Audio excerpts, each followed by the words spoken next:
F. Murray Abraham reads Amadeus by Peter Shaffer.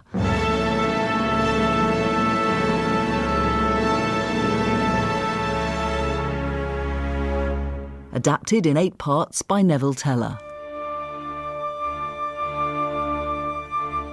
Episode 1. You, all you listening to me now, you're my posterity, ghosts of my future.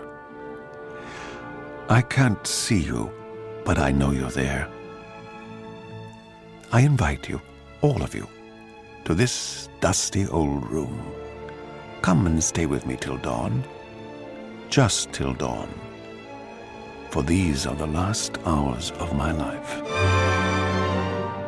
It's a cold night, November, and Vienna in 1823 is a city gripped also by the icy hand of slander.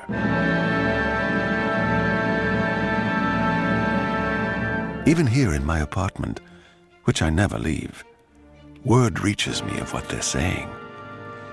Salieri, Antonio Salieri, once the most acclaimed composer in all Europe, murdered his friend Mozart. It's been 32 years since Mozart died, but they say I've been having nightmares, crying my guilt aloud. They even say that when he was dying, Mozart claimed he'd been poisoned. I'll confess everything to you, all my sins, one by one. But I must start on an infantile note, for the first sin I have to confess is gluttony. Sticky Italian gluttony. The truth is that all my life I've never been able to conquer a lust for the sweetmeats of northern Italy, where I was born. From 3 to 73, my entire career has been conducted to the taste of almonds sprinkled with sifted sugar, Veronese biscuits, Milanese macaroons, snow dumplings with pistachio sauce. Don't judge me too harshly. All men harbor patriotic feelings of some kind.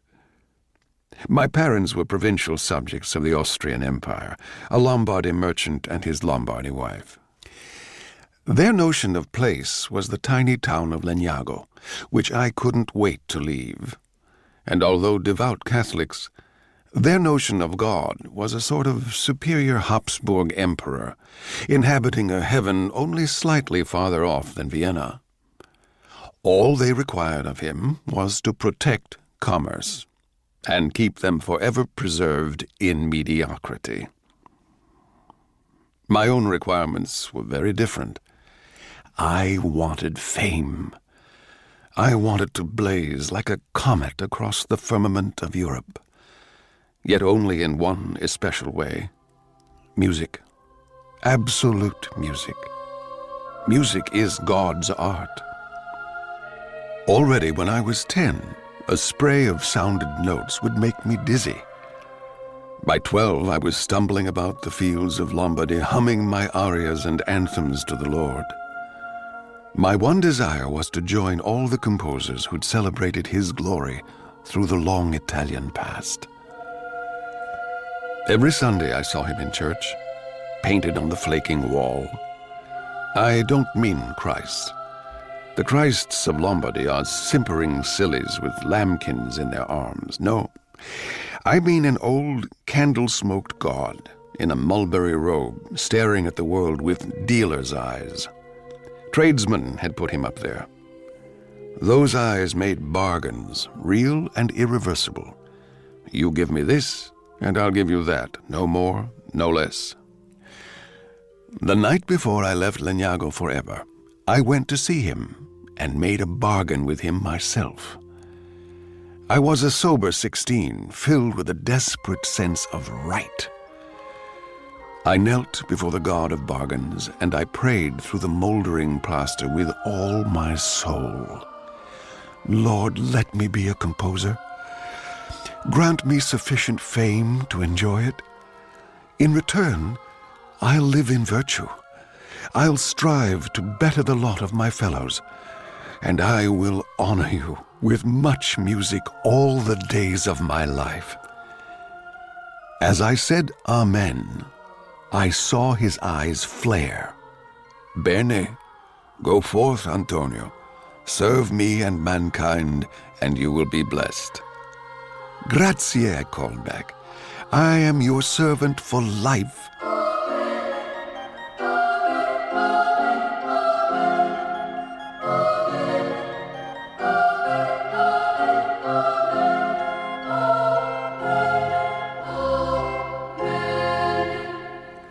The very next day, a family friend suddenly appeared out of the blue, took me off to Vienna, and paid for me to study music. Shortly afterwards, I met the emperor, who favored me.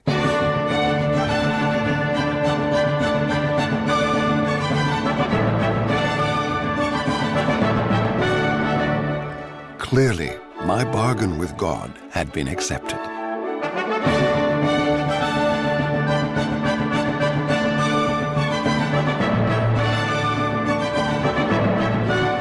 Now, the same year that I left Lombardy, a young prodigy was touring Europe. A miraculous virtuoso, aged 10, Wolfgang Amadeus Mozart. The man, they say, I killed. But did I do it? Listen and judge. In 1781, I was 31. I was already a prolific composer to the Austrian court. I owned a respectable house and a respectable wife, Teresa. I also had a prize pupil, Caterina Cavalieri. She was later to become the best singer of her age.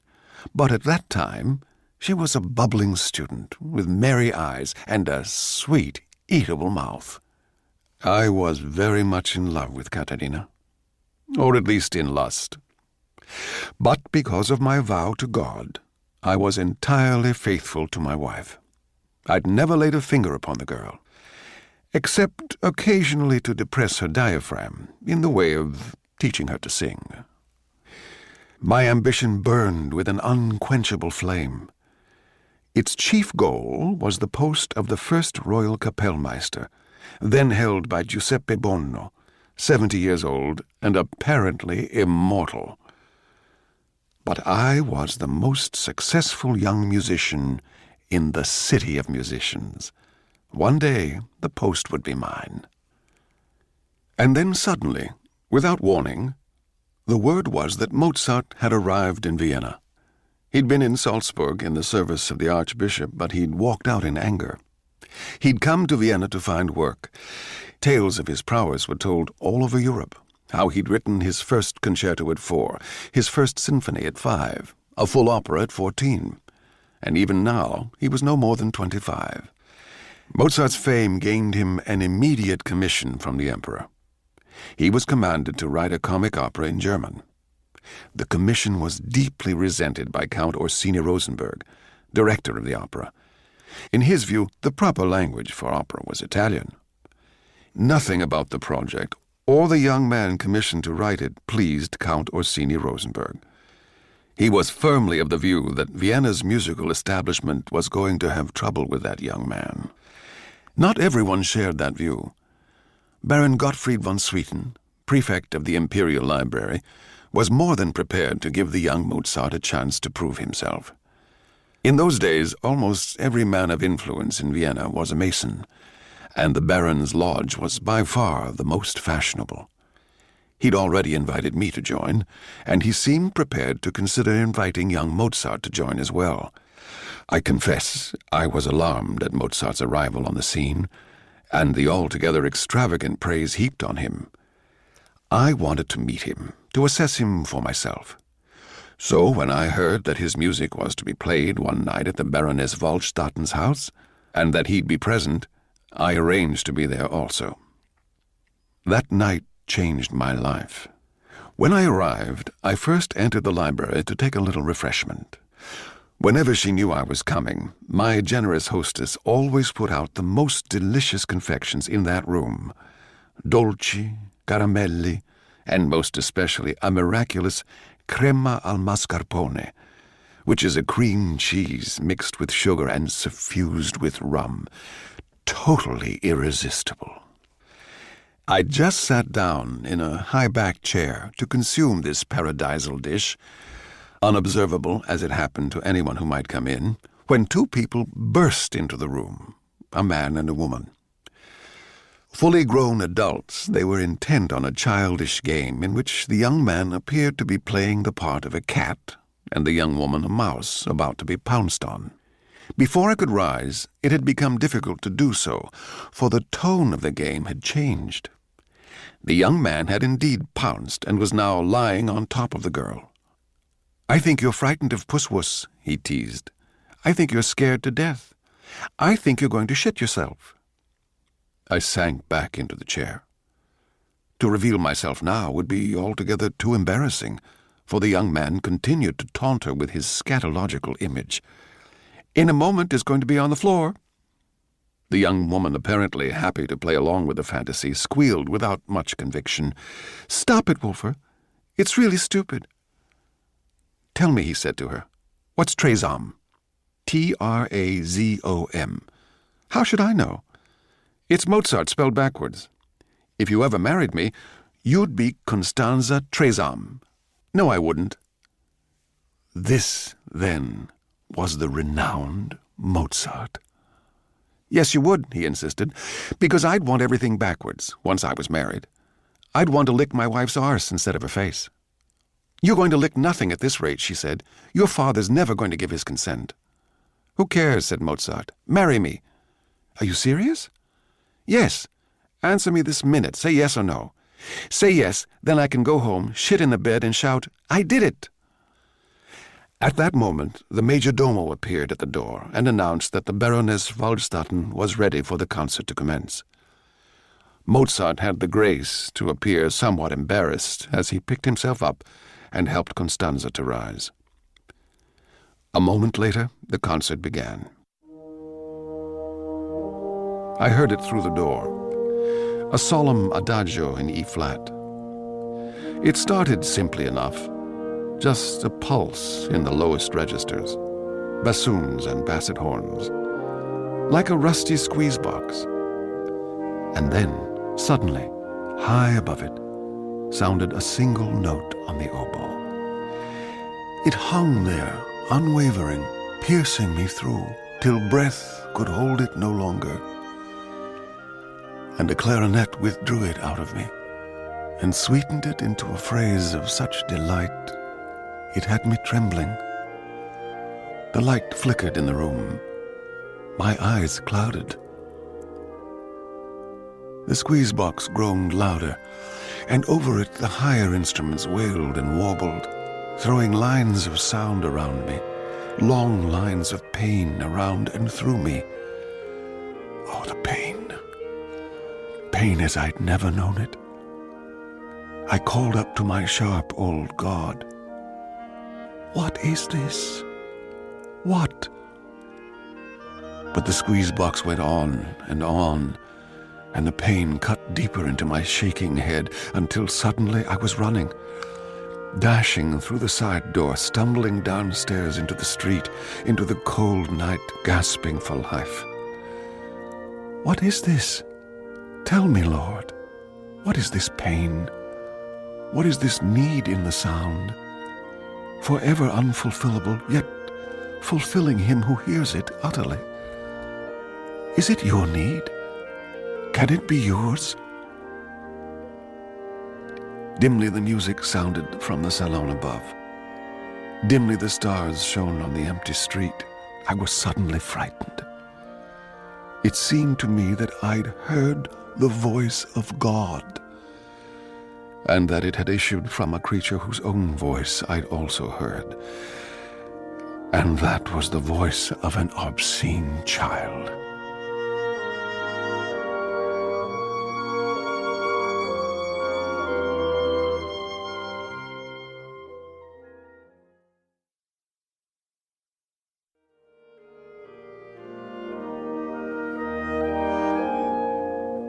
I was suddenly frightened. I ran home and buried my fear in work. More pupils, until there were 30 or 40. more motets and anthems to God's glory, and at night I prayed for just one thing. Let your sound enter me. Let me be your conduit. Let me. As for Mozart, I avoided meeting him in person, but I set out for whatever scores of his could be found. I studied these works. They were all clever, no doubt about it, but they seemed to me empty, conventional, the productions of a precocious youngster, Leopold Mozart's swanky son. The serenade that had so moved me was obviously an exception, the sort of accident which might visit any composer on a lucky day. Had I, in fact, simply been taken by surprise that the filthy creature could write music at all? Suddenly I felt immensely cheered. In my new mood of bonhomie, I decided to organize a formal welcome to Vienna for him. And so a meeting was arranged to take place in the presence of the Emperor. Emperor Joseph II of Austria, brother of Marie Antoinette, adorer of music, provided it made no demands on the royal ear. While Herr Mozart was waiting in an antechamber, I informed His Majesty that I'd composed a little march in Mozart's honor, and asked royal leave to play it on the fortepiano as he came in. Declaring it a delightful idea, His Majesty sent for the young man. So, as Mozart was announced, I struck up with my march, and in he strutted. The Emperor couldn't have been more gracious. He recalled the first occasion on which they met, when Mozart had been 6 years old. The little boy had slipped on the floor at Schönbrunn, and the Emperor's sister, Antoinette, had run forward and picked him up. At that, the child had jumped into her arms, kissed her on both cheeks, and said, "Will you marry me, yes or no?" As the assembled courtiers laughed politely at the oft-heard story, His Majesty formally introduced Mozart to me, and we exchanged the usual flowery compliments. "Now tell me, Mozart," said the Emperor, "have you received our commission for the opera?" "Indeed I have, Majesty. I'm so grateful I can hardly speak. I swear to you that you will have the best, the most perfect entertainment ever offered a monarch. I've already found a libretto." This piece of intelligence startled the director of the Imperial Opera, Count Orsini Rosenberg, who'd already shown himself no friend of the young upstart. "A libretto? I haven't been informed of this." "Forgive me, Herr Director," said Mozart. "I entirely omitted to tell you." "And who, pray, is it by?" demanded the director. "Stefani." "A most unpleasant man," said Orsini Rosenberg. "But," countered Mozart, "a brilliant writer." He turned to the Emperor. "The story is really amusing, Majesty. The whole plot is set in—" "Yes," said His Majesty. "Where?" "It's set in, a seraglio." "A what?" "A pasha's harem." The director of the Imperial Opera was outraged. "And you imagine that this is a suitable subject for performance at a national theater?" "Why ever not?" said Mozart. "It's very funny, and there's nothing offensive in it, nothing at all. It's full of proper German virtues, like love." I took leave to challenge our guest. "Excuse me, but I was under the impression one rarely saw anything else expressed in opera." "I mean proper love," said Mozart. "Love between ordinary men and women. Not male sopranos screeching, all that absurd Italian nonsense. I mean the real thing." The Emperor seemed quite taken with the idea and asked when the work would be ready. "The first act's already finished," said Mozart. "But it can't be more than 2 weeks since you started." "Composing isn't hard, sire," said Mozart, "when you have the right audience to please." At this, His Majesty, looking particularly gratified, took his leave. Shortly afterwards the others drifted away, and I found myself alone with the young man. "I wish you success with your opera," I said. Mozart's least endearing quality was his total lack of modesty. "Oh, it's going to be superb. I've already found an excellent singer for the leading part." "And who is that?" "Her name," said Mozart, "is Caterina Cavalieri. She's really German, but she thinks it'll advance her career if she sports an Italian name." "She's quite right," I said. "That was my idea. She is, in fact, my prize pupil. Actually, she's a very innocent child." She's only 20. I'd kept my hands off Caterina, yes, but I couldn't bear to think of anyone else's hands upon her, least of all his. "You're a good fellow, Salieri," said Mozart, "and that's a jolly little thing you wrote for me. Let's see if I can remember it, may I?" And he sat down at the fortepiano and played the whole piece right through from memory. It was perfect. Not a note wrong. I congratulated him. If the incident had ended there, all would have been well. But Herr Mozart chose to start the march again. When he reached bar 8, he stopped. "It doesn't really work that fourth, does it?" he said. "Let's try the third above." He did so. "Ah, yes, good." And from there he proceeded to construct a totally different march from my simple little tune, a work so infinitely superior that I could say nothing. All I could do was to stand and look and listen, overwhelmed by the creature's virtuosity. He finished with a series of triumphant flourishes and chords, and took his departure, mightily pleased with himself. Was it then, so early, that I began to have thoughts of murder? Of course not, at least not in real life. But I determined to compose a huge tragic opera based on the legend of Danaus, who, for a monstrous crime, was chained to a rock for eternity, his head repeatedly struck by lightning. Wickedly in my head, I saw Mozart in that position. In reality, of course, the man was in no danger from me at all. Not yet.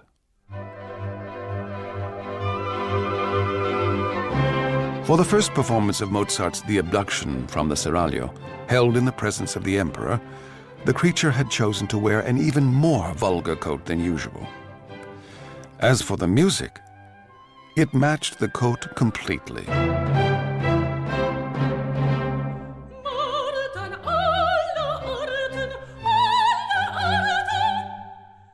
For my dear pupil, Caterina Cavalieri, he'd written quite simply the showiest aria I'd ever heard. 10 minutes of scales and ornaments amounting in the end to a vast emptiness. So ridiculous was the piece, in fact, so much what might be demanded by a foolish young soprano, that I knew precisely what Mozart must have demanded in return for it. Although engaged to be married, he'd had her. I knew that beyond any doubt. The creature had had my darling girl.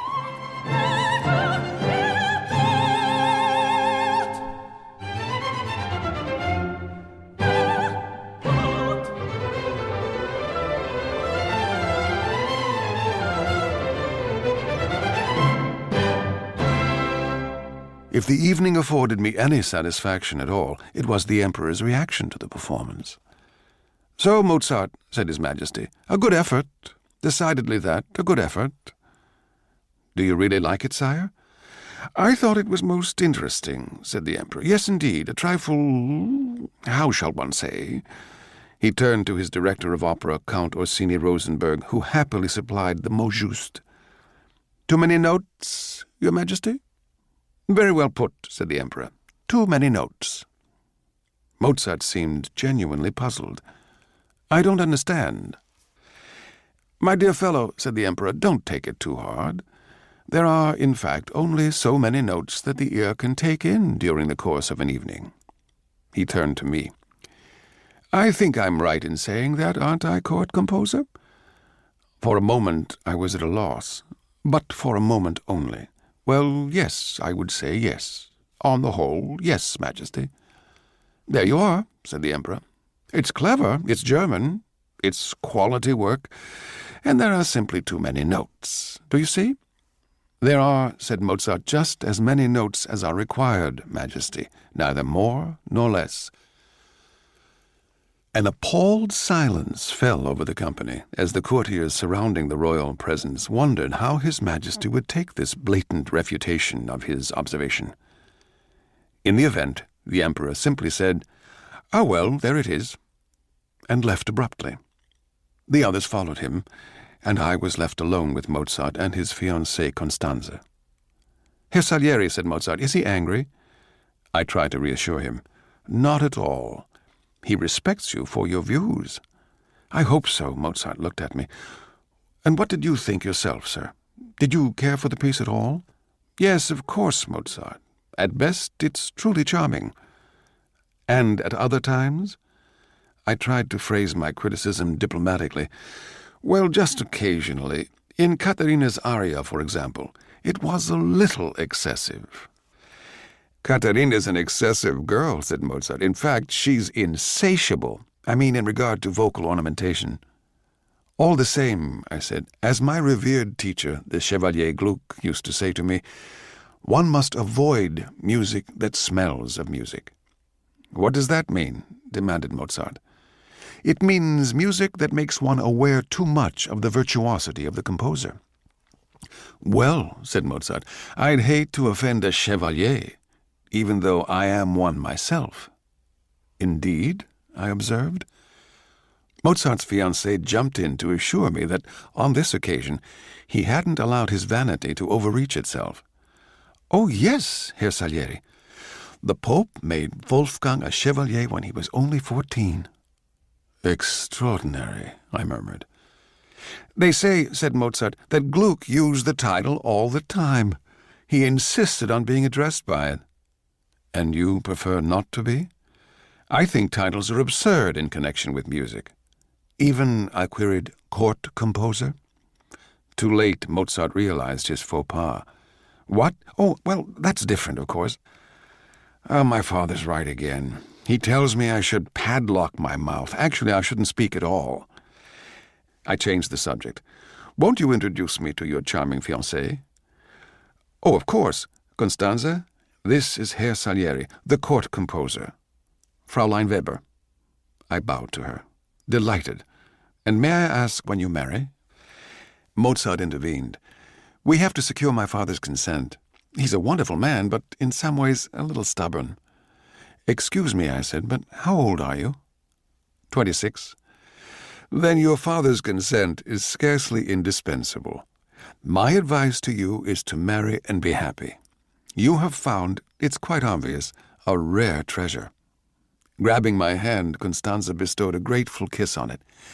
Ta very much.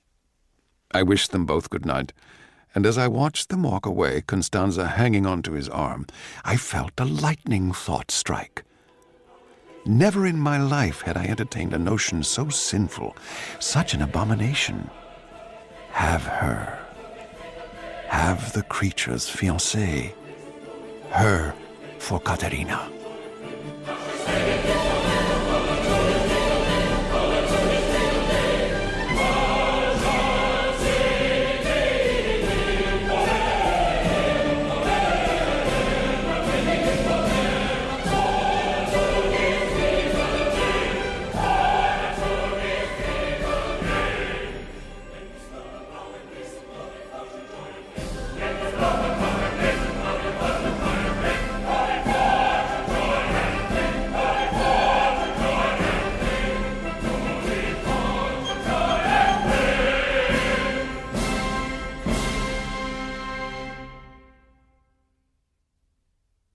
Mozart took my advice.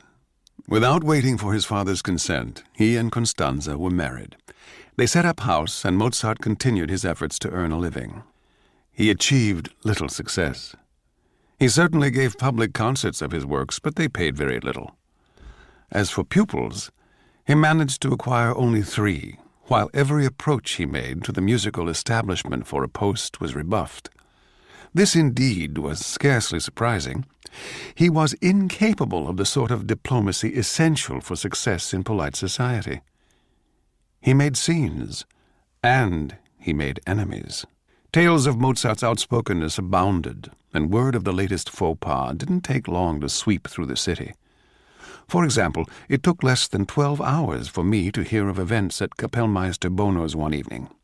The party had included the director of the Imperial Opera, Count Orsini Rosenberg, no friend of Mozart's to start with, and Count Kilian von Strach, groom of the Imperial Chamber. The wine had flowed pretty freely, and when Mozart cornered von Strach, his tongue was already well loosened.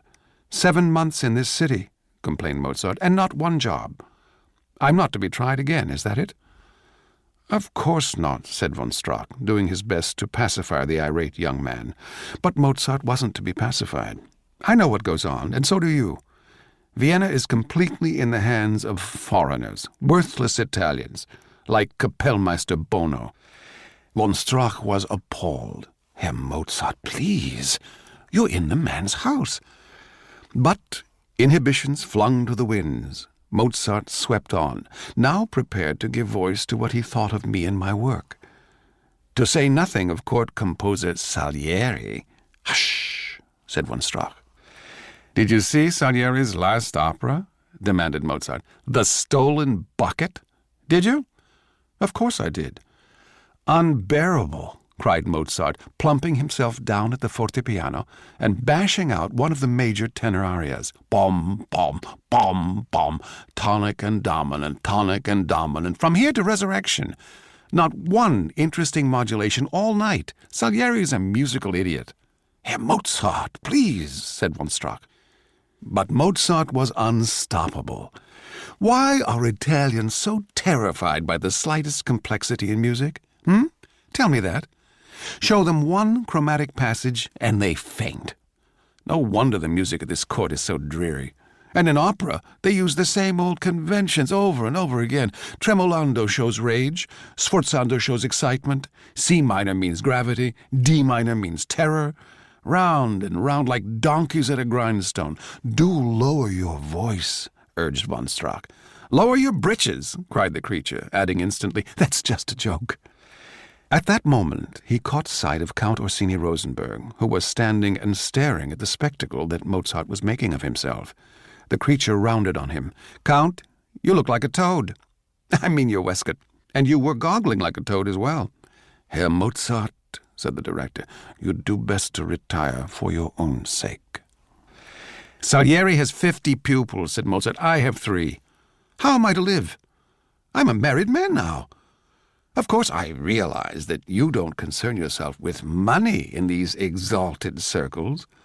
All the same, did you know that behind his back His Majesty is known as Kaiser Keep-It?" This time von Strack was truly outraged. "Mozart! I shouldn't have said that," said the creature, "should I? Forgive me. It was just a joke. Another joke. I can't help myself. We're all friends here, aren't we?" But this was the point at which von Strack thought it expedient to leave the company. Mozart and Count Orsini Rosenberg looked at each other. "What's wrong with him?" asked Mozart. And I truly believe the creature had no concept of the impossible position in which he'd placed the groom of the imperial chamber. As the director also turned to leave, Mozart grabbed his arm. No, please. Your hand, please, first." The Count unwillingly held out his hand. Mozart grabbed it and kissed it. "Sir, please give me a post." "That, Mozart," said Count Orsini Rosenberg, "is not in my power." "The Princess Elizabeth is looking for a music instructor. One word from you could secure the post for me." "You're misinformed," said the Count. "That post is solely in the recommendation of court composer Salieri. Good night to you." He disengaged his hand and walked away. Mozart called after him, "Do you know I'm better than any musician in Vienna? Do you?" The arrogance of the creature. It was unendurable. It was now that the seeds of revenge, seeds planted in me by my knowledge of what that creature had done to my beautiful, pure pupil, Caterina Cavalieri, began to flower. Barely 1 month later, those thoughts of revenge became more than thought. Once again, believe it or not, the scene was the library in the house of the Baroness Vollstatten. I was in the same concealing chair, consuming the same delicious dessert. The occasion was a masked ball to celebrate New Year's Eve. I was on my own, my dear spouse Teresa visiting her parents in Italy. Suddenly the peace of the library was broken by the arrival of 3 people. One voice I recognized instantly, Constanza, Mozart's wife. The other 2 were those of young men, neither of them Mozart. "I want to measure your calves," shouted one. "Ooh," screeched Constanza. "Definitely not, you cheeky bugger." "You've got to let him, Stanzerl," cried the other young man. "All's fair in love and forfeits." "If you don't let me," said the first, "you won't be allowed to play again. Now get up on the table." "Oh, quick then," said Constanza, "before anyone sees." A moment later she was up on the table, and one of the young men was thrusting a ruler up her skirts, to much giggling and false modesty on her part. Then I heard someone else enter. It was Mozart, and he was outraged. "Constanza!" "It's only a game, Wolfie," she said. "We meant no harm," said the first young man. "'Pon my word." "Come down off that table," said Mozart. "As for you two, I'd be grateful if you'd leave us." As soon as they'd gone, Mozart turned on his wife. "You're a married woman, for God's sake. A young wife doesn't allow her legs to be measured in public. You've shamed me, in front of them." Suddenly Constanza, too, was wild with rage. "You? Shame? Don't be ridiculous. If there's any shame around, lovey, it's mine." "What do you mean?" "I mean you've had every female pupil who ever came to you." "That's not true," said Mozart. "Every single one. The Arnhammer girl, the Rumbeck girl, Caterine Cavalieri, that sly little whore. She wasn't even your pupil, she was Salieri's. Which actually, my dear, may be why he has hundreds and you have none. He doesn't drag them into bed." And once again I learned Mozart's real opinion of me. Learned it from his own mouth. "Of course he doesn't drag them into bed," crowed the foul-mouthed creature. "And why? Because he can't get it up. Have you heard his music? That's the sound of someone who can't get it up. At least I can do that. Nobody ever said I couldn't do that."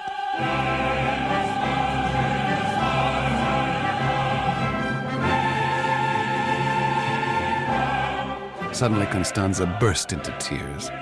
"I don't give a fart," she sobbed. "I hate you forever and ever. I hate you." The next second Mozart was all contrition. "Oh, Stanzel, don't cry. Please don't cry. I can't bear it when you cry. I just didn't want you to look cheap in people's eyes, that's all. Here, take this ruler. Beat me. Go on, beat me." "No," said Constanza. And this was the cue for the foul-mouthed creature to try to wheedle her out of her bad temper. Stanzy Wancy had a fit, shit her stays and made them split.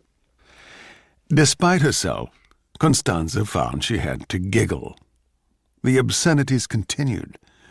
When they took away her skirt, Stanzy Wancy ate the dirt. I couldn't bear it any longer. Quite involuntarily, a cry of disgust fell from my lips. Instantly the two froze. Hastily converting my cry into a yawn, and stretching as if waking from a nap, I peered round my all-concealing armchair. "Ah, good evening." "How long have you been there?" said Mozart. "I can't say. I've just woken up. Are you two quarreling?" "Yes, we are," said Constanza. "He's been very irritating." I stood up. "Dear Mozart, tonight is the time for New Year resolutions. Irritating lovely ladies can't be one of yours. May I suggest you bring us each a sorbetto from the dining room?" With something of an ill grace, Mozart went off on his errand, and I turned my attentions to his wife. "He's a lucky man," I said. "You are, if I may say so, an astounding creature." "Me?" said Constanza. "Not very much." "Your husband, on the other hand, doesn't appear to be thriving." Constanza seized her opportunity. "So we're desperate. We have no money and no prospects of any. That's the truth." "But I don't understand," I said. "He gives many public concerts. Why, I attended one only last evening. He not only conducted, but he himself performed on the fortepiano. A charming concerto. The audience was most appreciative." "They don't pay enough, these concerts," said Constanza. "What he needs is pupils, illustrious pupils. His father calls us spendthrifts, but that's unfair. I manage as well as anyone could. There's simply not enough." "Oh, don't tell him I talk to you, please." "This is solely between ourselves," I assured her. "How can I help?" "My husband needs security, sir. If only he could find regular employment, everything would be all right. Is there nothing at court?" "Not at the moment," I said. But she persisted. "The Princess Elizabeth needs a tutor." "Really?" I said. I hadn't heard. One word from you and the post would be his. Other pupils would follow at once. He's coming back. We can't speak of this now. When then? Oh, please. Can you come and see me tomorrow? Alone? I can't do that, she said. When does he work? I asked. Afternoons. Then come at 3. She continued to demur. I can't possibly.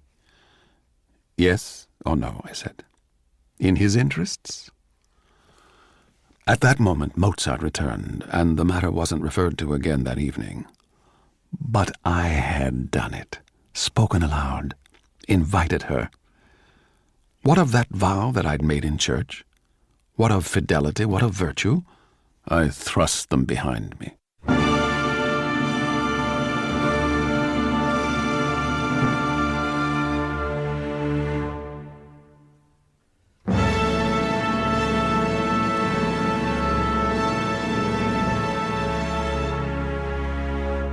The next afternoon I waited in a fever. Would she come? I had no idea. And if she did, how would I behave? As the clock struck 3, on the very stroke of the hour, I heard the front door bell. I rose from my chair in a fever of excitement. She'd come. She'd come.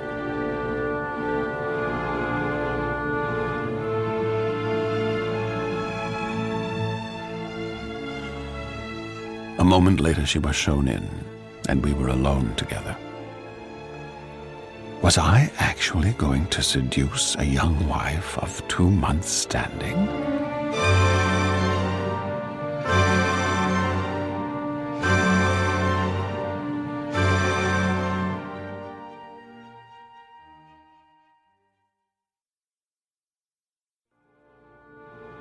Well, I said, you've come.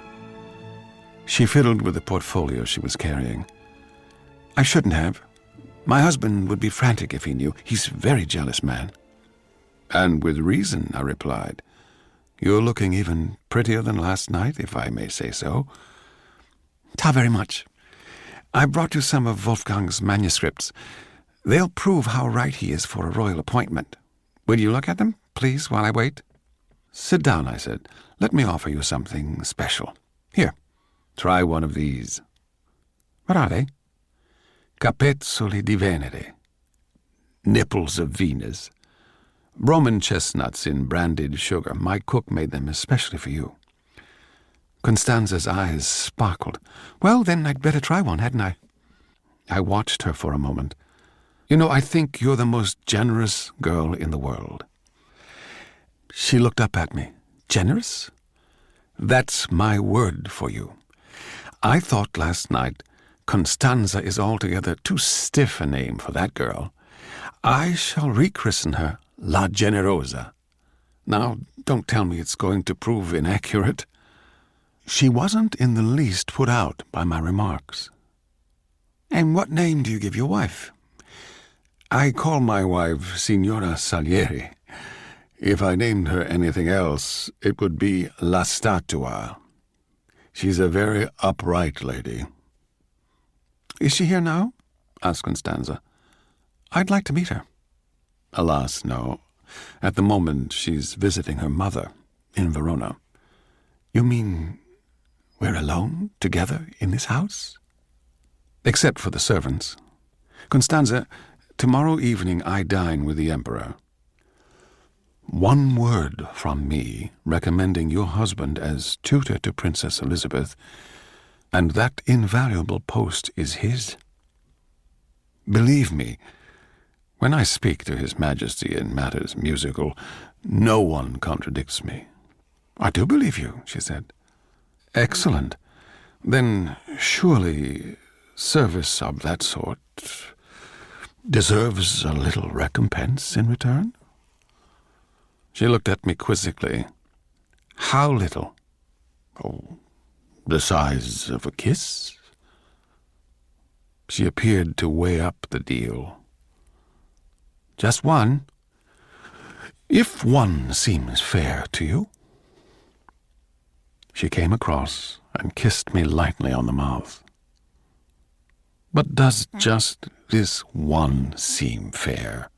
I asked. She looked at me, and then gave me a longer kiss. When I attempted to hold her close, she pushed me away. "I fancy that's fairness enough." "It's a pity you think that," I said. "What do you mean? Isn't my meaning quite clear?" "Not at all." "But don't you think a kiss, however prolonged, is somewhat small pay to secure a post every musician in Vienna is hoping for?" Now at last she understood, and she became indignant. She bustled about, gathering her things together. "I don't believe it. I'm going. I'm getting out of this. Let me pass, please." "Constanza," I cried, "listen to me. I'm a clumsy man. You think me sophisticated. I'm not at all. I never see women. When I met you last night, I envied Mozart from the depths of my soul. Out of that envy came stupid thoughts. For one silly second, I dared imagine that from the vast store of tenderness you obviously possess, you might spare me one coin your rich husband doesn't need, and inspire me as you inspire him." I'd made an honest appeal to her. How did she respond? She laughed. "Mozart was right. He said all Italians are performers. Be very careful with that one," he said, meaning you. "I mean, you're acting now, aren't you? An unsophisticated small-town boy, and all the time as clever as cutlets. Oh, now you're sulking. When Mozart sulks, I smack his body. He rather likes it. Do you want me to smack your body, too?" This was too much. The wretched girl was trying to bring me down to the level of that obscene creature she'd married. I was furious.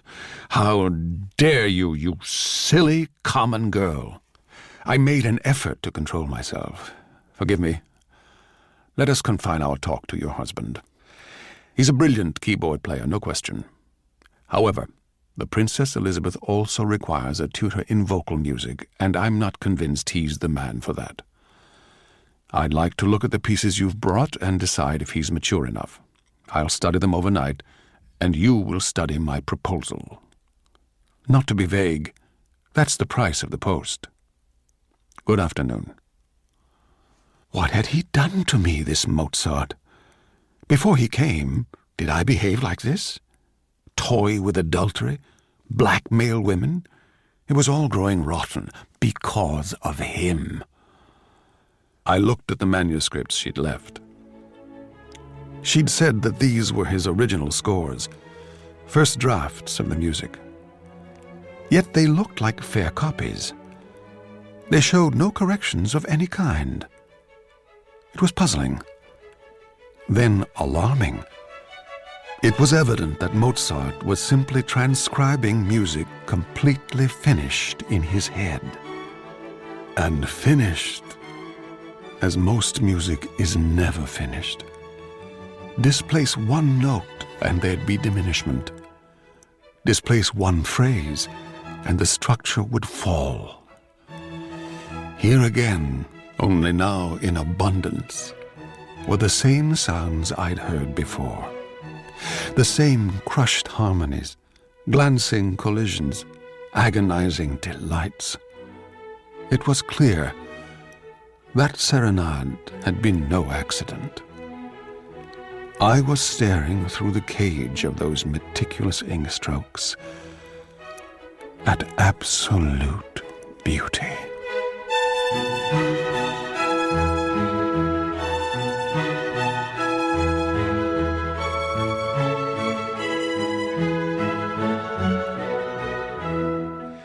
And now I knew my fate.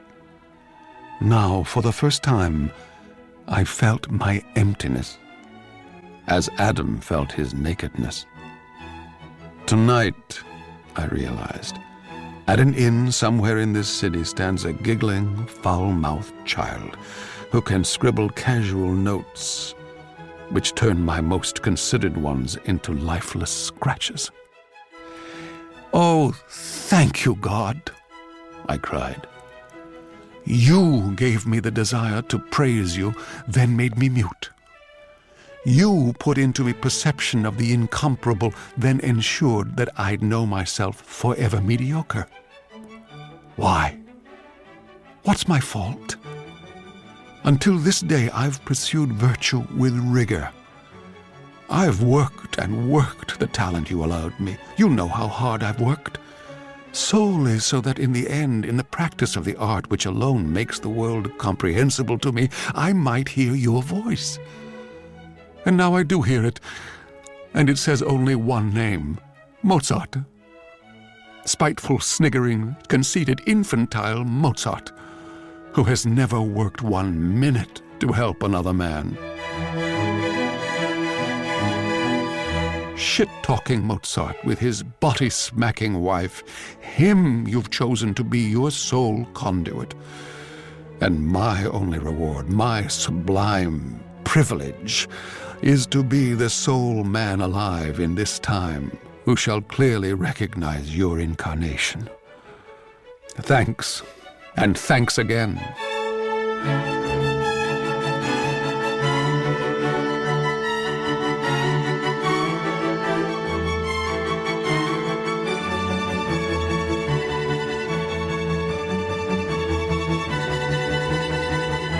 Well, so be it.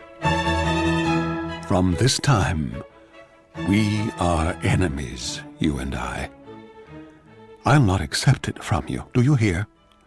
They say God is not mocked. I tell you, man is not mocked. I am not mocked. They say the Spirit bloweth where it listeth. I tell you, no. It must list to virtue, or not blow at all. Unjust God, you are the enemy. I name thee now eternal enemy, and this I swear, to my last breath, I'll block you on earth as far as I am able.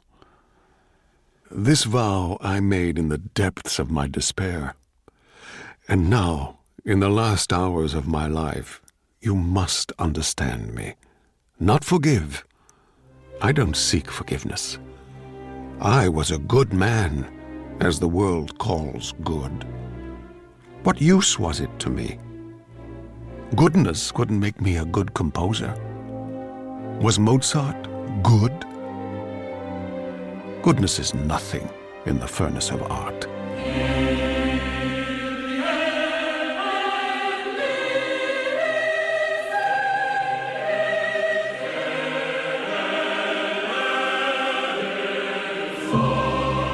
On that dreadful night of the manuscripts, my life acquired a terrible and thrilling purpose. The blocking of God in one of his purest manifestations. I had the power.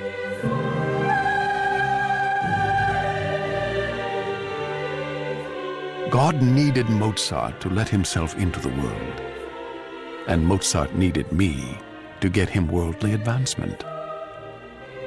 So it would be a battle to the end, and Mozart was the battleground. The first thing that happened, barely 1 hour later, was that Constanza returned. "So where do we do it?" she said. "In here? Why not?" "Well, let's get on with it." I looked at her coldly. "Your manuscripts are over there. Please take them and go. Now. At once." She jumped up and snatched the portfolio. "You shit! You rotten shit!" Then she ran at me, trying furiously to hit at my face. I grabbed her arms, shook her, and hurled her to the floor. "Go," I said, "and don't come back." She picked herself up and ran from the room. You see how it was. I'd have liked her, oh yes, just then more than ever, but I wanted nothing petty. My quarrel now wasn't with Mozart, it was through him to God, who loved him so. Amadeus, beloved of God. There was a sequel to this encounter, though it didn't involve Constanza. The next day, when Caterina Cavalieri came for her lesson, I dubbed her La Generosa. I'm afraid that my invention in love, as in art, has always been limited. Fortunately, Caterina found it sufficient. She consumed 20 nipples of Venus, kissed me with brandied breath, and slipped easily into my bed. She remained there as my mistress for many years, behind my good wife's back, and I soon erased in sweat the sense of his little body, that creature's, preceding me. So much for my vow of sexual virtue.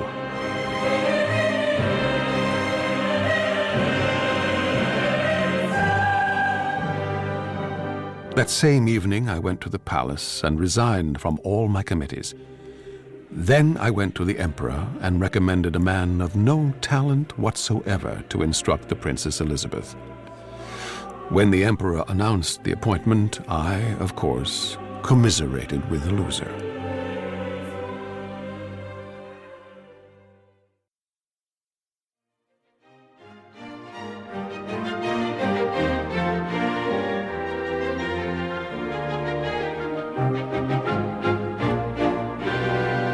After I'd failed to recommend Mozart for a royal appointment, his fortunes remained at a low ebb.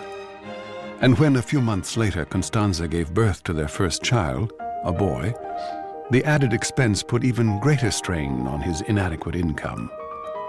Poor fellow. I, by contrast, prospered. This is the extraordinary truth. If I'd expected fury from God, none came, none. Instead, incredibly, in 1784 and 85, it was Salieri who came to be regarded as infinitely the superior composer. And this despite the fact that it was in these 2 years that Mozart wrote his best keyboard concerti and his string quartets. Haydn called the quartets unsurpassed, and they were, but no one heard them. Van Swieten called the concerti sublime. They were, but no one noticed. The Viennese greeted each of Mozart's unique concerti with the squeals of pleasure they usually reserved for a new style of bonnet. Each was played once, then totally forgotten. I alone, it seems, was empowered to recognize them for what they were, some of the most perfect things made in the 18th century. By contrast, my operas were played everywhere and saluted by everyone. My comic opera La Grotta di Trufonio was the talk of Vienna. The cafes positively buzzed with it. My tragic opera, Danaeus, produced in Paris, received a stupendous reception. The name Salieri resounded throughout Europe. It was incomprehensible, almost as if I were being pushed deliberately from triumph to triumph. As my fame grew, so did my fortune. I grew resplendent. I gave salons and soirees. Then word reached me that Mozart had asked leave to write an Italian opera. An Italian opera! A direct threat to my personal kingdom. I sought out the Baron von Swieten and discovered, to my delight, that he was scandalized at Mozart's choice of subject. Figaro! Can you believe it? The Marriage of Figaro. That disgraceful play of Beaumarchais. That's all he confined to waste his talent on, a vulgar farce. Noblemen lusting after chambermaids, their wives dressing up in stupid disguises that anyone could penetrate in a second. And do you know, Salieri, when I reproved him, he said I reminded him of his father. I simply cannot imagine why Mozart should want to set that rubbish to music. Perhaps, I suggested to Van Swieten, we might ask him. So we invited him to a meeting at the palace, to be attended also by Count von Strach, Chamberlain to His Majesty. When asked about Figaro, Mozart explained himself in his usual outspoken fashion. I chose it because I want to do a piece about real people, and I want to set it in a real place, a boudoir. To me, that's the most exciting place on earth. Underclothes on the floor, sheets still warm from a woman's body, even a pisspot brimming under the bed. Mozart! The Baron was outraged. "But I want life, Baron, not boring legends." Count von Strack took the opportunity to point out that my recent opera, Danaeus, based on a legend, had certainly not bored the French. "Oh, it's impossible to bore the French," retorted Mozart, "except with real life." Baron von Swieten, who'd nurtured a soft spot for Mozart from the start, had already invited him to join his Masonic lodge. Now he made an appeal as brother to brother. "Now that you've joined our brotherhood, I'd assumed that you'd choose more elevated themes. Mozart would have no truck with this." "Elevated, elevated! The only thing a man should elevate is his doodle." "Excuse the language, Baron, but really, how can we go on forever with these gods and heroes?" "Because they go on forever, that's why. They represent the eternal in us. Opera is here to ennoble us, Mozart, you and me, as well as the Emperor. It celebrates the eternal in man, and ignores the ephemeral, the goddess in woman, not the laundress." "Well said, sir," said Count von Strack. "Exactly." "Nonsense," said Mozart. "I just don't understand you. You're all up on perches, but it doesn't hide your arseholes. You don't give a shit about gods or heroes. Be honest. Which of you isn't more at home with his barber than with Hercules?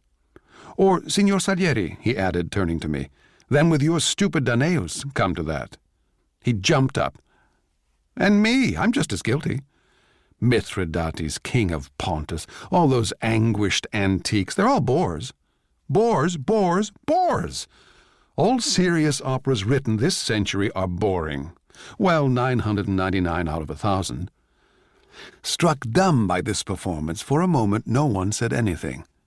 Mozart giggled. "Just look at us. 4 gaping mouths. A perfect quartet. I'd love to write it. Just this second of time, now, as you are. Herr Chamberlain thinking, 'Impertinent Mozart, I must speak to the Emperor at once.' Herr Prefect thinking, 'Ignorant Mozart, debasing opera with his vulgarity.' Herr Court Composer thinking, 'German Mozart, what can he finally know about music?' And Mozart himself in the middle thinking, 'I'm just a good fellow. Why do they all disapprove of me?'" He turned all afire to Count von Swieten. "That's why opera is important, Baron, because it's more real than any play. A dramatist would have to put all those thoughts down one after another to represent this second of time. The composer can put them all down at once and still make us hear each one of them. Astonishing device, a vocal quartet. Unstoppable Mozart's imagination now soared to new realms. I tell you, I want to write a finale lasting half an hour. A quartet becoming a quintet, becoming a sextet, becoming a septet, an octet, a nonet, on and on, wider and wider, all sounds multiplying and rising together, and the together making a sound entirely new. I bet you that's how God hears the world. Millions of sounds ascending at once and mixing in his ear to become an unending music, unimaginable to us. Once again he turned to me. That's our job, Salieri.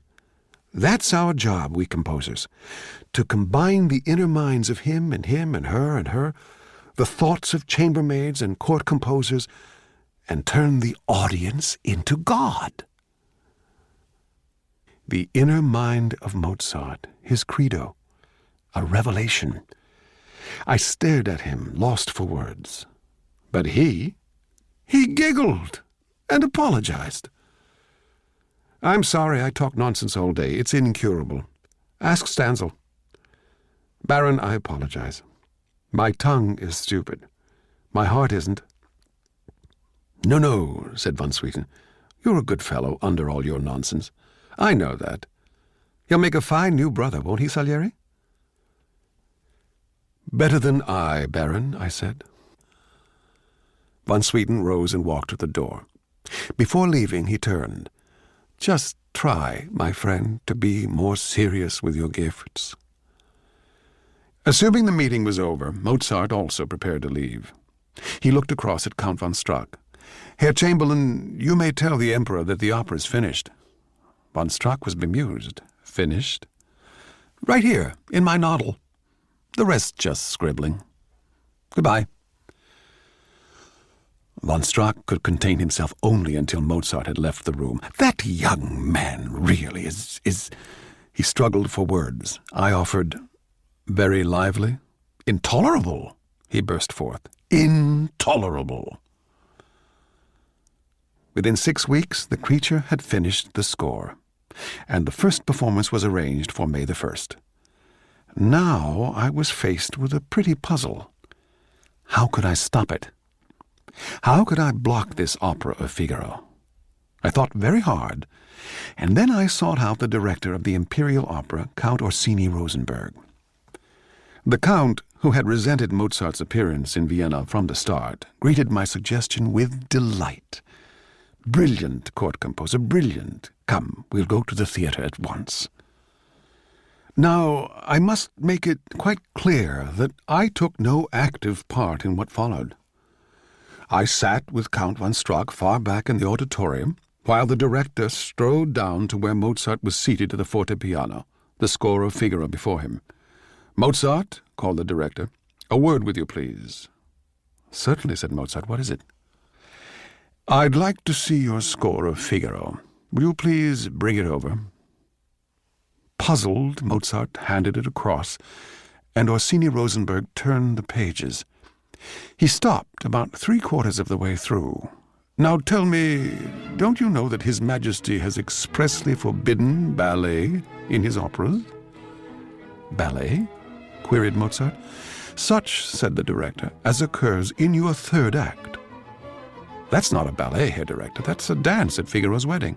"Exactly, a dance." Mozart made an effort to control himself. "But the emperor doesn't mean to prohibit dancing when it's part of the story. He made that law to prevent insertions of stupid ballet, like in French operas, and quite right, too." Orsini Rosenberg swept this aside. "It's not for you, Herr Mozart, to interpret the emperor's edicts, merely to obey them." He seized the offending pages. "What are you doing?" cried Mozart. "Excellency, what are you doing?" "Taking out what should never have been put in." With Mozart watching in utter disbelief, Orsini Rosenberg ripped the pages from the score. "Now, sir, perhaps in future you will obey imperial commands." "But if that scene goes," cried Mozart, "there'll be a hole right at the climax of the story." There was a moment's silence. Then Mozart shouted, "Salieri! This is Salieri's idea." Now, how did he think of that? Nothing I'd ever done could possibly make him think of that on his own. Had God given him the idea? "What do you expect me to do?" cried Mozart. "The first performance is in 2 days." "Write it over," said the director. "That's your forte, isn't it? Writing at speed. Not when the music's absolutely perfect, as it is." Orsini Rosenberg was unmoved. "The issue is simple. Write your act again today, or withdraw the opera. That's final." But Mozart, shaking with fury, refused to buckle. "I'll appeal to the emperor. I'll go to him myself. I'll hold a rehearsal especially for him." "The emperor," said Orsini Rosenberg, "does not attend rehearsals." But to my total stupefaction, next day, in the middle of the last rehearsal of Figaro, and entirely against his usual practice, the emperor suddenly appeared in the theatre. What did this mean? Was this proof that God had finally decided to defend Mozart against me? Was he engaging with me at last? One thing seemed more than coincidence. Strangely, His Majesty arrived at precisely the moment when the dances would have begun, had they not and their music been entirely cut out. The Emperor and the rest of us watched a party of celebrating peasants standing absolutely motionless on the stage. After a few moments, His Majesty inquired what was meant to be going on. Orsini Rosenberg explained that, in accordance with the imperial decree, all dancing had been removed from the opera. Mozart ventured to intervene. "Majesty, this isn't a ballet. It's part of a wedding feast, entirely necessary for the story." The Emperor turned to Orsini Rosenberg. "Director, please restore Herr Mozart's music."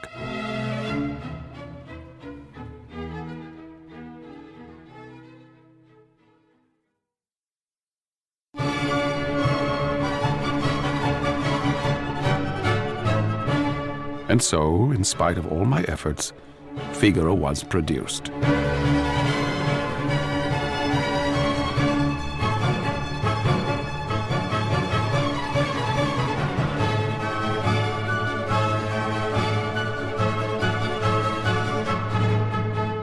I sat in my box on May the 1st, 1786, and watched it happen. A conspicuous defeat for me, and yet I was strangely excited. For in the middle of the first act, Figaro suddenly burst into an aria that was clearly the poor march of welcome that I'd composed to mark Mozart's visit to the Emperor. My march, yes, but no longer mine. Changed by him to enchant the world forever.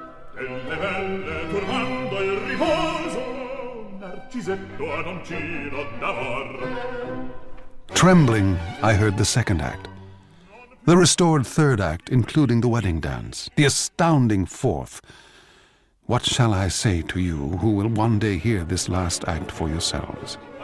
You will, because whatever else shall pass away, this must remain.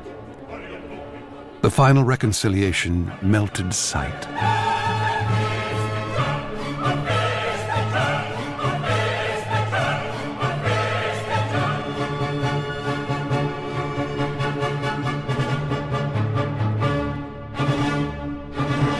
Through my tears, I saw the Emperor yawn. Sufficient cue for the audience. The applause was scant as Mozart came forward to His Majesty. "Most ingenious, Mozart," said the Emperor. "You're coming along nicely." He turned to the director of the Imperial Opera, Count Orsini Rosenberg. "Director, I do think we must omit encores in future. It really makes things far too long. Make a note, Rosenberg."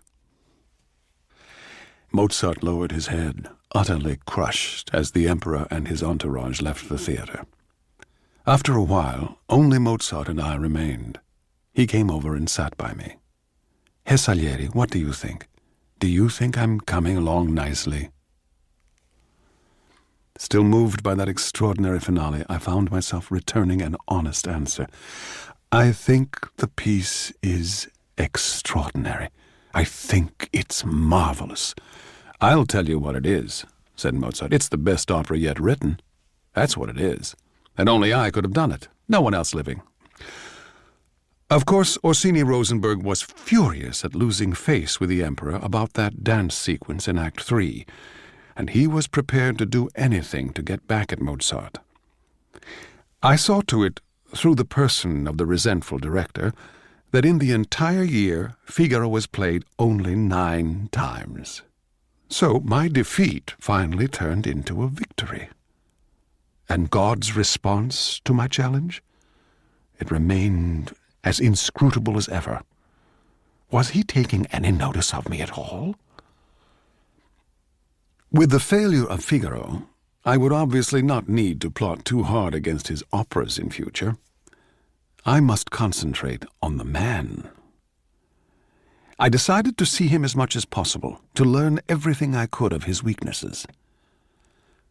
One evening, we were yet again in the library of the Baroness Wohlstatten, that room fated to be the scene of ghastly encounters between us. Again, too, the compensating crema al mascarpone. It was on this evening that Mozart had just learned of the death of his father, and he was in despair. "How will I go now?" he said. I was puzzled by his remark. "What do you mean? In the world, there's no one else. No one who understands the wickedness around. I can't see it. He watched for me all my life, and I betrayed him." "No," I said, "surely not. "I talked against him," said Mozart. "I married where he begged me not. I left him alone. I danced and played billiards and fooled about, and he sat by himself, night after night, in an empty house, and no woman to care for him. When I was small, we used to sing a kissing song. His own silly words. Orania figata fa, marina gamina fa. Then kiss, kiss, kiss. No one kissed him after I left, ever again." "Wolfgang, my dear Wolfgang, don't accuse yourself. Lean upon me if you care to. Lean upon me." I opened my arms in a wide gesture of paternal benevolence. Mozart approached and was almost tempted to embrace me, but at the last moment he avoided it and fell on his knees. "Papa!" he cried in anguish.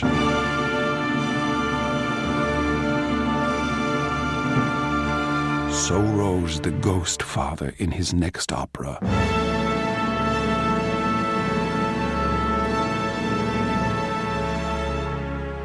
Don Giovanni, a father more accusing than any in opera. So rose the figure of a guilty libertine cast into hell. I looked on astounded, as from his ordinary life he made his art. We were both ordinary men, he and I, yet he, from the ordinary, created legends, and I, from legends, created only the ordinary. Could I not have stopped my war? Shown him some pity? Oh yes, my friends, at any time, if he above had shown me one drop of it. Every day, as I set to work, I prayed, "Make this one good in my ears, just this one.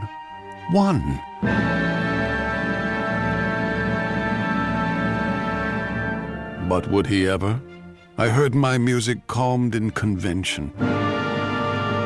Not one breath of spirit to lift it off the shallows, and I heard his, month after month, the spirit singing through it unstoppable to my ears alone. I prayed to God in anguish, "Grant this to me, grant this to me." The response? "No, no, no, I don't need you, Salieri. I have Mozart. Better for you to be silent."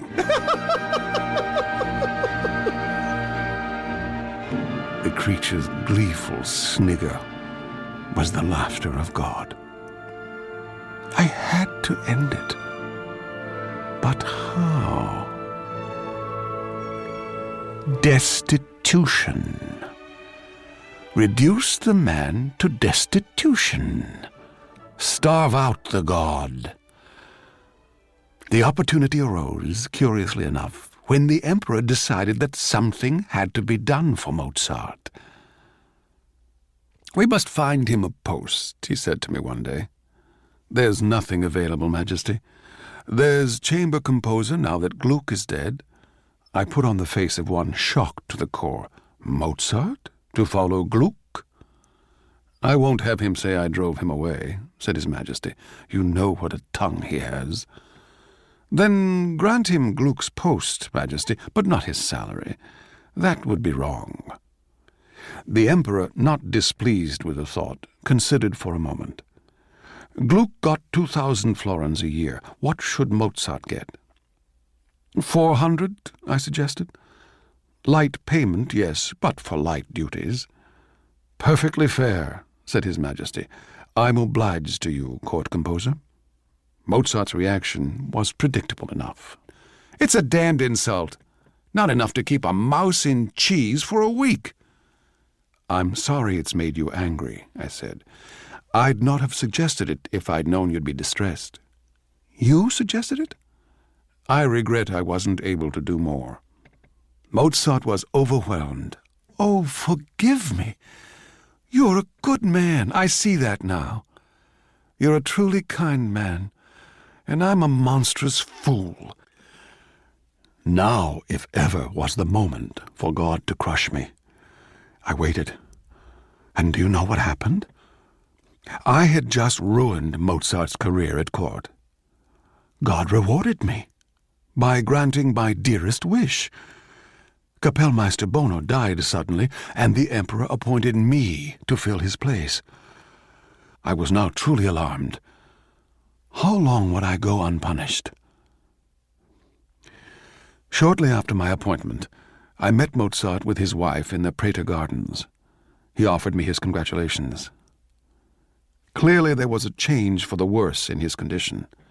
His eyes gleamed oddly, like a dog's when the light catches.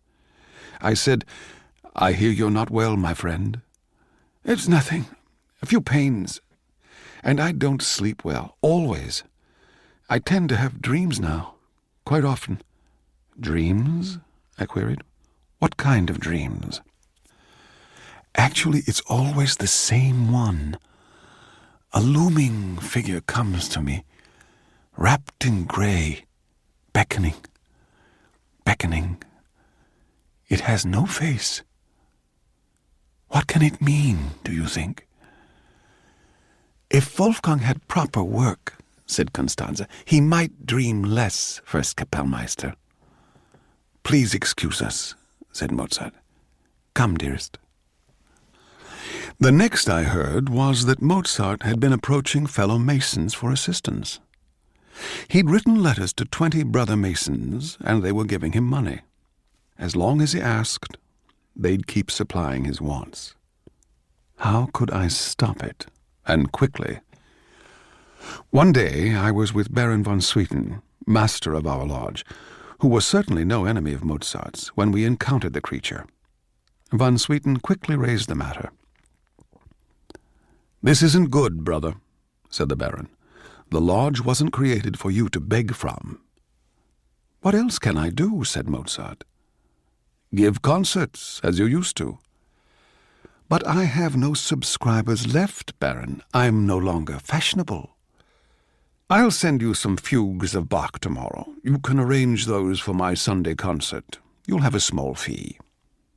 "Thank you, Baron," said Mozart, though he couldn't help calling after von Swieten's retreating figure, "I can't live by arranging Bach." "A generous fellow," I said. "All the same," said Mozart, "I'll have to do it. If he were to turn the lodge against me, I'd be finished. My brother Masons virtually keep me now." "Wolfgang," I said, "it's embarrassing, I know, but you must allow me to relieve you also." "Never," said Mozart. "I'd never take money from you. Your friendship is worth all the gold in the world. I'll manage, you'll see. Things are looking up already. I've had a marvelous proposal from Schikaneder. He's a new member of this lodge." "Schikaneder?" I queried. "The actor?" "Yes," said Mozart. "He owns a theater in the suburbs. He wants me to write him a vaudeville, something for ordinary German people. Isn't that a wonderful idea? He's offered me half the receipts when we open." "Nothing in advance?" "He said he couldn't afford anything. I know it's not much of an offer, but a popular piece about brotherly love could celebrate everything we believe in as Masons." "It certainly could," I said. A thought struck me. "Why don't you put the Masons into it?" "Into an opera?" said Mozart. "I couldn't. All the same.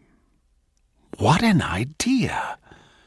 Remember, Wolfgang, our rituals are secret. Oh, I needn't copy them exactly. I could adapt them a little." "Well," I said, "it would certainly be in a great cause." "Brotherly love," said Mozart. "Of course, say nothing till it's done." "Not a word," said Mozart. The bait was swallowed. If that didn't finish him off with the Masons, nothing would. Das klingt so herrlich, das klingt so schön. La, la, la, la, la, la. Soon he was hard at work, and giving me regular reports of his progress. The new opera contained initiation ceremonies, ceremonies with blindfolds, all rituals copied from the Masons. He sat at home preparing his own destruction. A home, I learned, where life grew daily more grim, to the point where Constanza could bear it no longer. It wasn't only the scrimping and saving that wore her down, but the fearful dream that Mozart endured night after night. It terrified her, that dream. The cloaked figure, its face hidden, beckoning, beckoning. Finally, she decided to go away, taking the elder boy and their new baby with her. She departed for Baden-Baden with the last of their money. "But why?" I asked when Mozart told me what had happened. "She thinks I'm mad." And perhaps I am. Do you know, this morning I saw a figure much like the one in my dream. And this time I was awake, in my room, in broad daylight. And it spoke. It said, oh God, it was terrible. Wolfgang, calm yourself. Just tell me what happened. I was seated at my table working. Suddenly there came 3 sharp knocks at the door, and a figure entered, all muffled in grey. But now it had a face, a death's head, glaring at me with frozen eyes sunk deep in little caves of bone. And then it spoke, a horrible sound like a man hissing. It said, Wolfgang Mozart, you are required now by my master to write a requiem mass. It must be finished completely when you see me next, and you will tell no one. I asked it who had died. Who is this requiem for? And who is your master? Know only this, said the figure. He will be much displeased with you if it isn't ready when required, so write quickly. Then he turned and left.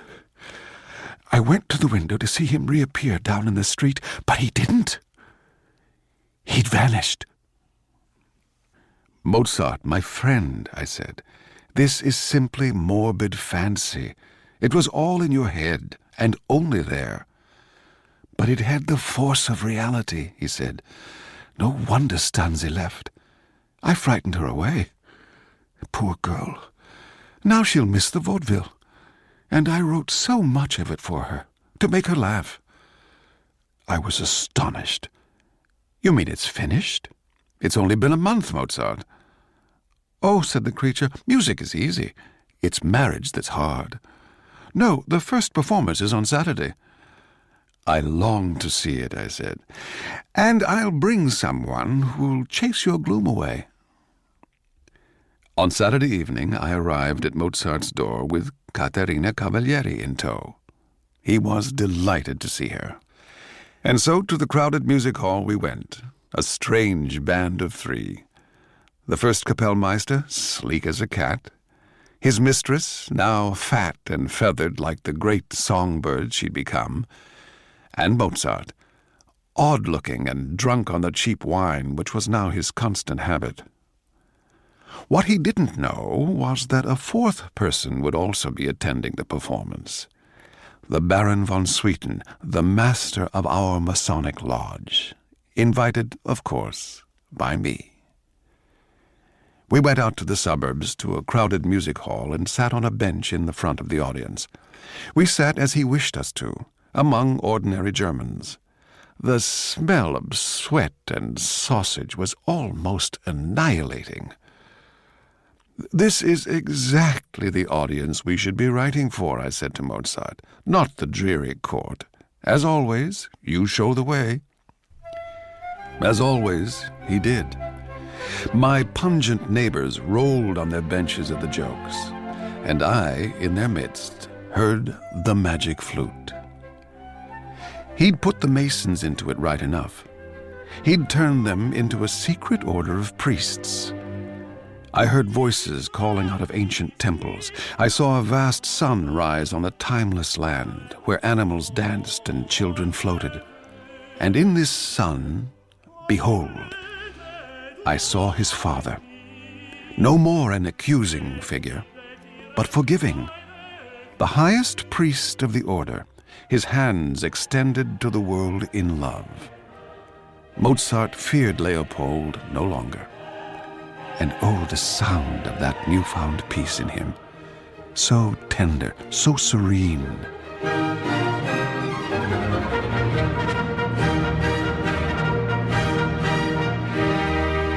At the final curtain, the applause was overwhelming. Mozart jumped up onto the bench, acknowledging the clapping with arms flung wide. His triumph lasted but a short time. For a moment later, Count von Swieten came pushing his way to the front. "Mozart!" Mozart turned joyfully to greet him. "Baron, you here! How wonderful of you to come!" Von Swieten was in the grip of a cold fury. "Do you know what you've done? You've put our rituals into a vulgar show, playing for all to see and to laugh at. You've betrayed the order. I shall never forgive you, and depend upon it, I'll make sure that no Freemason or person of distinction will do so in Vienna as long as I live. Never speak to me again." Now he was ruined, broken and shunned by all men of influence. I couldn't have managed it better myself. I heard nothing from Mozart in days. Word was that he'd become really odd, staying in his apartment all day and burning his candle all night. There were reports that he appeared over and over at his window, staring wildly down into the street, twitching and trembling like a man deeply disordered or out of his mind. Could it be possible? Madness? I'd never thought of that. Him retreating into that terrible refuge. Yet there would lie my victory. Loss of wits must surely mean loss of talent. Triumph surged up through me. He was disarmed at last. And at the same moment came a deep spreading chill. Was this what I'd actually done? Driven a man mad? I had to know. See for myself. Spy on him unseen, immediately. I couldn't keep away. And so it was, incredibly late one freezing night in November 1791, I found myself hurrying secretly across the empty city, under a churning sky and a hidden moon, seeking his lodgings where I'd never been. No notion what I might see. When I arrived at the dingy alley, the Rauhensteingasse, only one window was alight above me. Stealthily, I stationed myself to watch it from the shadows below. But instantly, as if sensing me, he appeared. A drawn face, distorted by fear, stared straight down at my motionless figure, standing deep-cloaked against the cold. Faintly from behind the dirty glass came a cry, and through it his mouth began shaping frenzied words. "Time, more time, oh please." I stood frozen in alarm, until suddenly, without warning, the moon sprang full out from behind a cloud and spilled its merciless light all down me. He saw clearly who it was, and there was nothing for it but to greet him cheerfully. With a gesture of pure relief, Mozart flung open the casement and called down. "Signore! Oh, how wonderful! Come up! Come up and join the fun. There's nothing to eat, not even a bun. And alas and alack, there's nothing to drink, but bottles and bottles and bottles of ink." I climbed his stairs with stone feet. Mozart was waiting at the top. "1,000 welcomes, sir. Enter, if you please, the Palazzo Amadeo." Now, for the first time, I saw the place to which I'd consigned him. A filthy chamber in total disorder. Empty bottles everywhere, discarded linen, and across the floor an inky pavement of fresh manuscripts, stirring in icy gusts from ill-fitting windows. I knew at once what these must be. As for his face, it held a look I had never seen before. Not madness, but some deep possessing physical sickness. "Tell me, my friend," said Mozart, "what are you doing here so late? It is late, isn't it?" "I've come to see you. I've been concerned. What are you doing? Surely you're not working at this hour?" "Not really," he said. I indicated the floor. "Well, what's all this?" "Oh, it's nothing, just silliness. A new piece." "It's the requiem, isn't it?" Mozart seemed defensive. "I know, it's stupid. That messenger isn't real. You told me." "All the same, there's no point in taking chances, is there? If he suddenly appeared and there was nothing for him, I'd look foolish. Mind you, it's not nearly finished. Time was when I could have finished a mass in a week. Not anymore. To be exact, I'm feeling very poorly. My body hurts all day, my joints, my head, and I know why. I've been poisoned." I was startled at this. "Poisoned?" Mozart leaned forward confidentially. "They say the Masons poison people who offend them." He immediately retracted his accusation. "No, I didn't mean that." "I'll tell you one thing, though. If he comes too soon, that messenger, I'll say it to his face. Tell your master from me, if he takes me too quick, there won't be a mass. So there. He can hiss at me all he likes." I paused for a moment to let the import of his words sink in. "My friend, what are you saying?" "Isn't it obvious?" said Mozart. "That requiem mass. It's for me. It's ordered. I'm to write my own. I mean, why order a requiem if no one's going to die? You know, the worst thing is denying me proper time. That really shames me. I've never done that in my life. Offered unfinished work." I looked at him, speechless. "I wonder," said Mozart, "if you'd take a look at it, just a page or two, and tell me if it's worthy. You see, I don't know anymore. Everything's leaving me. The sounds are running away. My hand is tired. It's written too much. It can't catch the notes now. The Kyrie's finished. You only need read that. Here, Kyrie the first theme, Eleison the second. Both together make a double fugue. My father would have approved that at least. He'd say, 'Only you, my boy. Only you could have done it. Please.'" Urgently he proffered the pages to me. I took them and sat to read.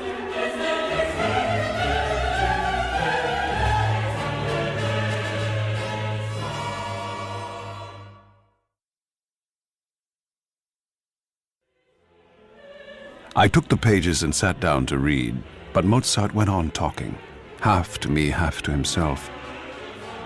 "Oh, it began so well, my life. Once the world was so full, so happy. All the journeys, all the carriages, all the rooms of smiles. Everyone smiled at me once. The king at Schönbrunn, the princess at Versailles. They lit my way personally to the keyboard. Papa bowing with such joy. Chevalier Mozart, my miraculous son. Why has it all gone? Was I so wicked?" He paused. "Why must I go?" I'd been reading the score with increasing disturbance. Suddenly, deeply shaken and alarmed, I crumpled the paper. Mozart, watching me, misinterpreted my reaction. "It's bad, isn't it? It's bad." "Bad?" I said, and nothing could prevent me from adding, It will help the ages to mourn. Oh, grazie. Grazie, signore. I bless you. What could I say? In my shaking hands I held a terrible contradiction that only art can show. Something immortal, yet stinking of death, indestructible, yet rotting. Then suddenly I was seized by an overwhelming horror. Who was this really for, this appalling music? Not himself. Of course not himself. What need to mourn a man who'll live forever? Who then? I stood there, his despairing mass sounding over and over in my head its gigantic lamentation, and suddenly I knew absolutely who it was for. The boy. That eager boy who once stumbled around the fields of Lombardy singing his anthems to his Lord. In 10 years of unrelenting spite, I'd destroyed myself. And then any feelings still left uncorrupted in me rose up, crying, "End this, before it's too late. Confess. Confess to him.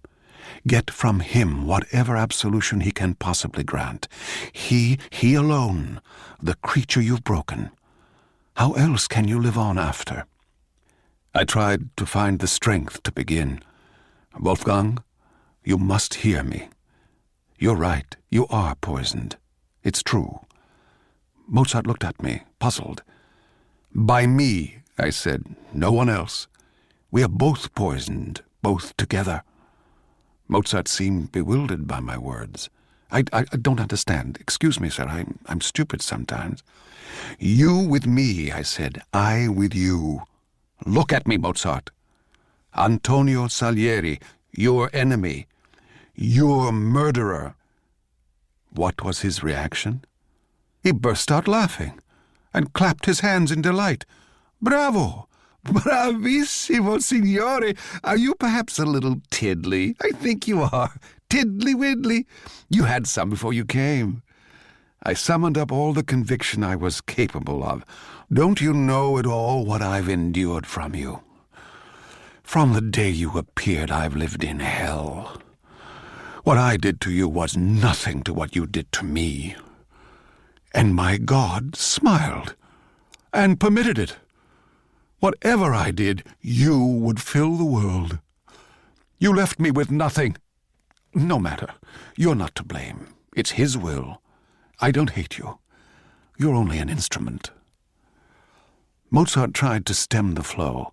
"Signore, please, this makes no sense." No, none. And now you're going. You're right, he's finished with you. You're too feeble to be used anymore. And he doesn't care, Amadeus. God doesn't care. He cares nothing for those he uses, nothing for those he denies. We're equal at least in that." Like a child, Mozart put his hands over his ears. "Stop this at once. You're frightening. Go away, now." I made no move to leave. I couldn't. When Mozart saw that I was still standing before him, he suddenly snatched up his blanket and ran headlong across the room. Skittering to a stop, he fell to the floor, hurled the blanket over his head, and held it tight to conceal himself entirely. Under this covering he sat quite still. I approached him carefully. "Wolfgang, hear me one last time. I'm begging now, on my knees. Grant me absolution." Under his blanket, Mozart started to sing his father's bedtime kissing song. "Oragna figata fa, marina cammina fa." "La soluzione," I pleaded. "La soluzione. For all my sins against you, unnumbered damages, slanders, foul thoughts, endless injury and wrongs, absolve my wicked soul."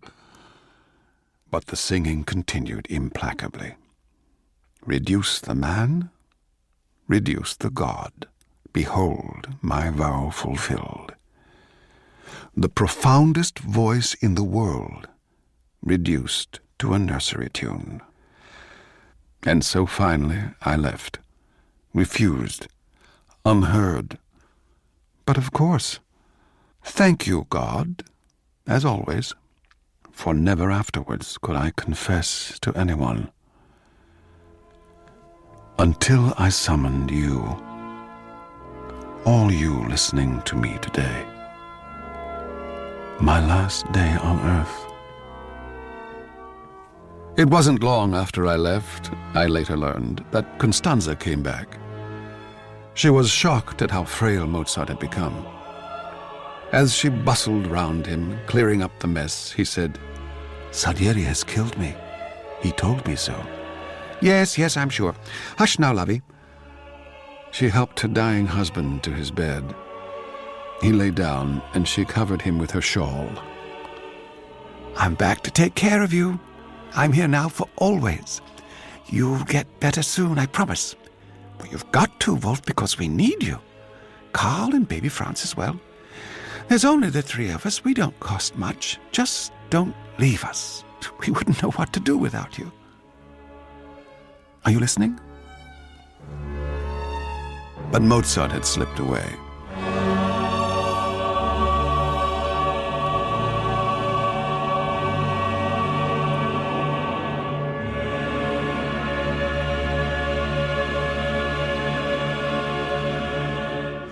The death certificate said kidney failure, hastened by exposure to cold. The Baron von Swieten paid for a pauper's funeral, 20 other corpses, an unmarked lime pit. Before they bore the corpse away, the Baron approached Constanza. "What I can spare you shall have for the children. There's no need to waste it on vain show." What did I feel as they buried him? Pity. Pity at last for the man I helped to destroy. I felt the pity my God can never feel. One amazing fact emerged concerning that mysterious messenger with the skeletal face and the sinister rasping voice who came to commission the requiem. Mozart hadn't imagined him. The man was the servant of an eccentric nobleman who longed to write music and be praised for it. His wife had just died, so he sent his servant in deepest secrecy to order a mass from Mozart. Incredibly, the nobleman's plan was to copy out the manuscript and pass it off as his own work. It would seem there's literally nothing a man won't stoop to in order to be thought a great composer. And so I stayed on in the city of musicians, reverenced by all, on and on for 32 years. And slowly I came to understand the nature of God's punishment. What had I asked for in that church as a boy? Was it not fame? Well, now I had it. I was to become, quite simply, the most famous musician in Europe. I was to be buried in fame, embalmed in fame. This was my sentence. I must endure 32 years of being called distinguished by people incapable of distinguishing. And finally, when my nose had been rubbed in fame to vomiting point, suddenly his masterstroke. It would all be taken away from me. Every scrap. Mozart's music would sound everywhere, and mine in no place on earth. I must survive to see myself become extinct. Oh, implacable God! Well, dawn has come. I must release you. One moment's violence, and it's over. You see, I can't accept this, to be sucked into oblivion. Not even my name remembered. Oh no, I didn't live on earth to be his joke for eternity. I have one trick left me. See how he deals with this. All this past week I've been shouting about murder, crying out, "Pardon your assassin, Mozart." I did it deliberately. Now my name is on every tongue. Vienna, city of scandals, has a scandal worthy of it at last. Can it be true? Is it possible? Did he do it after all? Well, my friends, now they'll all know for sure. They'll learn of my dreadful death, and they'll believe the lie forever. After today, whenever men speak Mozart's name with love, they'll speak mine with loathing. As his name grows in the world, so will mine. If not in fame, then in infamy. I'm going to be immortal after all. And he will be powerless to prevent that. So, Lord God, see now if man is mocked. Dear friends, with this cutthroat razor, I go to become a ghost myself. I'll stand in the shadows when you come here to this earth. And when you feel the dreadful bite of your failures, and hear the taunting of unachievable, uncaring God, I'll whisper my name to you. Antonio Salieri, patron saint of mediocrities. And in the depth of your downcastness, you can pray to me, and I'll forgive you. Yes, I used the razor. I slit my throat. But though man proposes, God disposes. I didn't die, and the future I had in store for my name was denied me, as so much else was denied me in my life. The German Musical Times, May 25th, 1825. Our worthy Salieri just cannot die. In the frenzy of his imagination, he is even said to accuse himself of complicity in Mozart's early death. A rambling of the mind believed in truth by no one but the deluded old man himself. Mediocrities everywhere, now and to come. I absolve you all. Amen.